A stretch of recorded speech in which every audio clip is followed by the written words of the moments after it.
फिर से साइक्लोन ने भारत के तटीय क्षेत्र को, विशेष करके पूर्वी क्षेत्र को प्रभावित किया और उसमें भी सबसे ज्यादा दुष्परिणाम पश्चिम बंगाल के हमारे भाइयों बहनों को, पश्चिम बंगाल के नागरिकों को, यहाँ के संपत्ति को बहुत हानि पहुंचाई है। साइक्लोन की संभावनाओं से लेकर के लगातार मैं इससे संबंधित सभी लोगों से संपर्क में था। भारत सरकार भी सतत राज्य सरकार के संपर्क में थी। साइक्लोन का नुकसान कम से कम हो, इसके लिए जो भी आवश्यक कदम उठाने चाहिए उसके लिए राज्य सरकार और केंद्र सरकार ने मिलकर के भरसक प्रयास किया। लेकिन उसके बावजूद भी करीब करीब 80 लोगों के जीवन हम नहीं बचा पाए। इसका हम सबको दुख है। जिन परिवारों ने अपना स्वजन खोया है उनके प्रति केंद्र सरकार, राज्य सरकार और हम सबकी संवेदनाएं हैं और इस संकट की घड़ी में हम उनके साथ हैं। संपत्ति का भी नुकसान काफी होता है, चाहे एग्रीकल्चर हो, चाहे पावर सेक्टर हो, चाहे टेलीकम्युनिकेशन हो, चाहे घरों का उजड़ जाना हो, अनेक प्रकार का, चाहे वो इंफ्रास्ट्रक्चर का हो, चाहे व्यापार जगत से लोग जुड़े हुए हो, चाहे खेती क्षेत्र से जुड़े हुए, हर किसी को नुकसान होता है। आज मैंने हवाई निरीक्षण करके बारीकी से इस प्रभावग्रस्त विस्तार को मुख्यमंत्री जी के साथ, गवर्नर श्री के साथ दौरा करके उसको देखा है।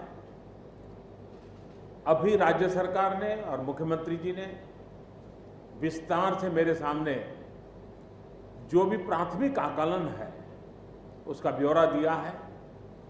हमने तय किया है कि हो सके उतना जल्द डिटेल में सर्वे हो, कृषि का हो, पावर सेक्टर का हो, टेलीकम्युनिकेशन का हो, घरों की जो स्थिति है, इंफ्रास्ट्रक्चर की जो स्थिति है। केंद्र सरकार की तरफ से भी तत्काल एक टीम आएगी और वो टीम इन सभी क्षेत्रों में सर्वे करेगी और हम मिल करके रिहेबिलिटेशन हो, रिस्टोरेशन हो, रिकंस्ट्रक्शन हो, उसकी व्यापक योजना बना करके बंगाल की इस दुख की घड़ी में हम पूरा साथ देंगे, सहयोग देंगे और बंगाल जल्द से जल्द खड़ा हो जाए, बंगाल जल्द से जल्द तेज गति से आगे बढ़े, इसके लिए भारत सरकार कंधे से कंधा मिला करके काम करेगी और जो भी आवश्यकताएं होगी उन आवश्यकताओं को पूर्ण करने के लिए भारत सरकार के जो भी नीति नियम है उसका पूरी तरह उपयोग करते हुए पश्चिम बंगाल की मदद में हम खड़े रहेंगे। अभी तत्काल जो इस संकट की घड़ी में राज्य सरकार को कठिनाई न हो, इसके लिए एक एडवांस असिस्टेंस के रूप में 1000 करोड़ रुपया भारत सरकार की तरफ से व्यवस्था की जाएगी। साथ साथ जिन परिवारों ने अपने स्वजन खोए हैं उन परिवारों को प्रधानमंत्री राहत कोष से 2 लाख रुपया और जिन लोगों को इंजरी हुई है उनको 50,000 रुपये तक की सहायता देने का भी हम प्रधानमंत्री राहत कोष से करेंगे। पूरी दुनिया एक संकट से जूझ रही है। भारत भी लगातार कोरोना वायरस के खिलाफ लड़ाई लड़ रहा है। कोरोना वायरस की लड़ाई में जीतने का मंत्र और साइक्लोन में जीतने का मंत्र दोनों पूरी तरह एक दूसरे के ऑपोजिट है। कोरोना वायरस से लड़ने का मंत्र है जो जहां है वहीं रहे, जरूरत नहीं हो तब तक घर से बाहर न निकले और जहां भी जाए 2 गज की दूरी बनाए रखे। लेकिन साइक्लोन का मंत्र है कि साइक्लोन आ रहा है, जल्दी से जल्दी सुरक्षित स्थल पर आप शिफ्ट कर जाइए, वहां पर पहुंचने का प्रयास कीजिए, अपना घर खाली कीजिए। यानी दोनों अलग अलग प्रकार की लड़ाइयां एक साथ पश्चिम बंगाल को लड़नी पड़ी है।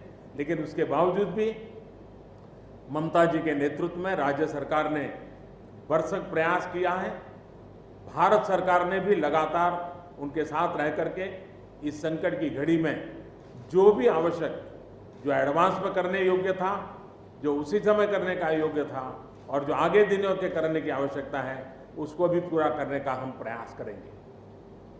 आज समग्र देश को जिनके लिए गौरव है, ऐसे राजा राम मोहन राय जी की जन्म जयंती है और उस समय मेरा पश्चिम बंगाल की इस पवित्र धरती पर होना मेरे मन को छूने वाली बात होती है।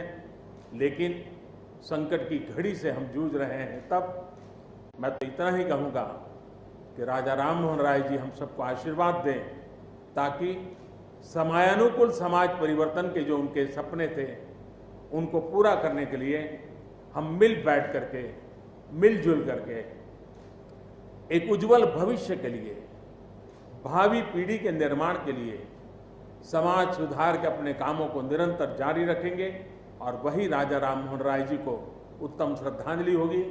मैं मेरे पश्चिम बंगाल के सभी भाइयों बहनों को विश्वास दिलाता हूं कि संकट की घड़ी में पूरा देश आपके साथ है। भारत सरकार कंधे से कंधा मिला करके आपके साथ आने वाले सभी कामों में खड़ी रहेगी। इसी संकट की घड़ी के समय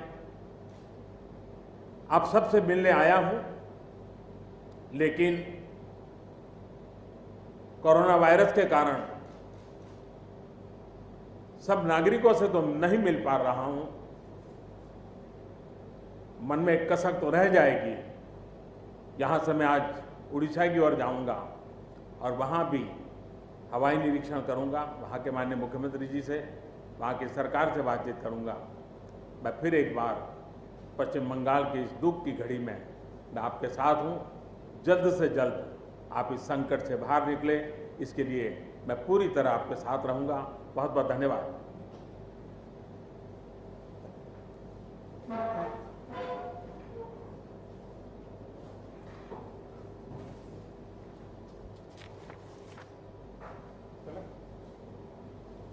थैंक यू भैया। आप लोग